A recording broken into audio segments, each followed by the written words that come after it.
Welcome back to the Restricted Handling Daily Intel Brief. This is what's been going on in Russia in the past 24 hours. Ukraine is trying to put September on the calendar for another round of talks with Russia.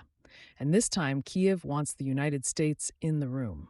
Kyrylo Budanov, President Volodymyr Zelensky's chief of staff, says the government is working toward negotiations next month. That is more meaningful than the usual line about being open to diplomacy because Budanov named a time frame and a preferred format.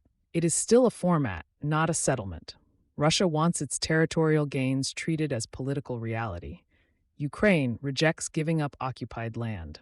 Washington is managing the Iran war and several other crises at the same time.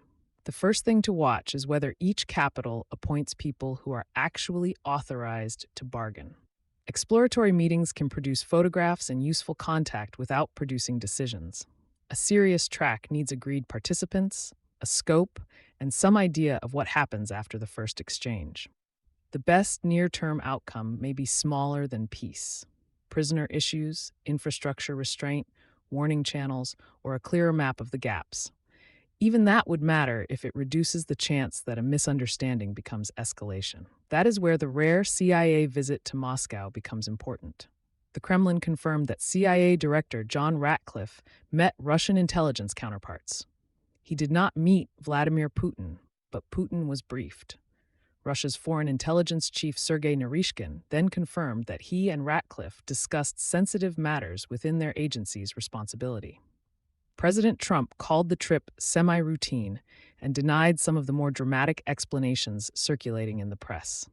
Intelligence services keep talking when presidents and foreign ministries cannot. They can handle prisoners, threat warnings, security questions, and messages that neither side wants to announce. That does not make the relationship warmer. It means both governments still see value in a protected line that can carry uncomfortable information. The visit may support a September political track, or it may have dealt with separate issues. Either way, the channel itself is a form of risk control. Europe is reopening another high-stakes argument, whether to use the principle of frozen Russian central bank assets for Ukraine. Sweden, the Netherlands, Spain, and Poland want technical work on more than 200 billion euros held in the European Union.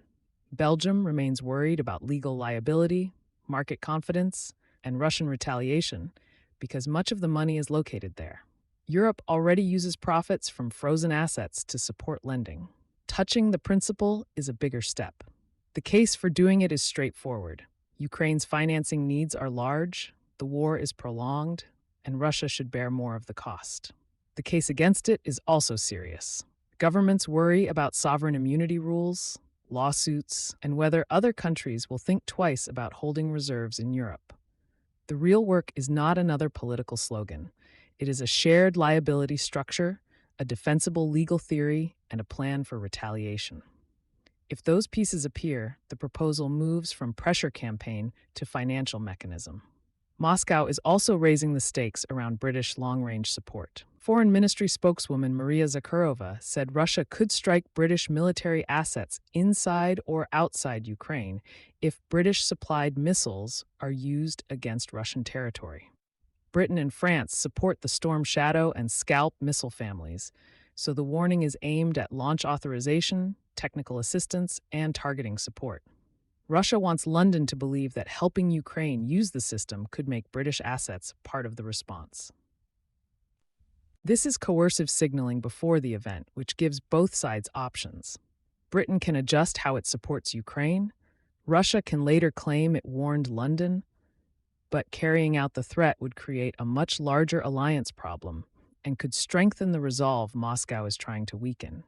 Watch force protection changes and official authorization language, not just the public threat.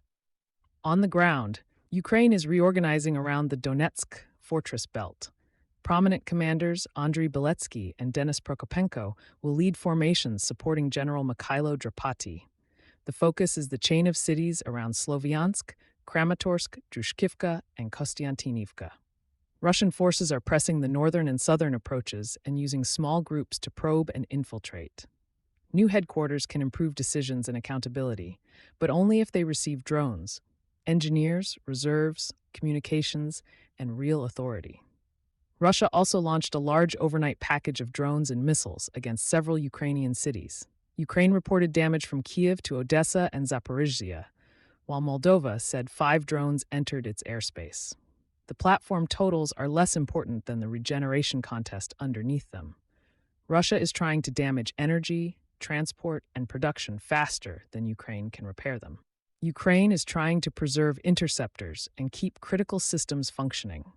Neighboring states are being forced to spend more attention and readiness on spillover.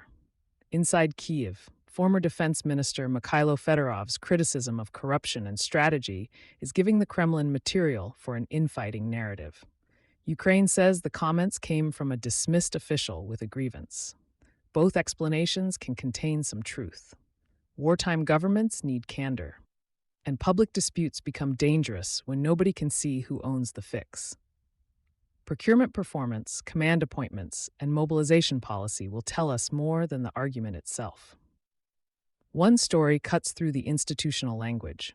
Junior Lieutenant Vladislav Polsky, a former science teacher, drove an unarmored vehicle about 15 kilometers into mined, drone-threatened terrain after a robotic evacuation system failed.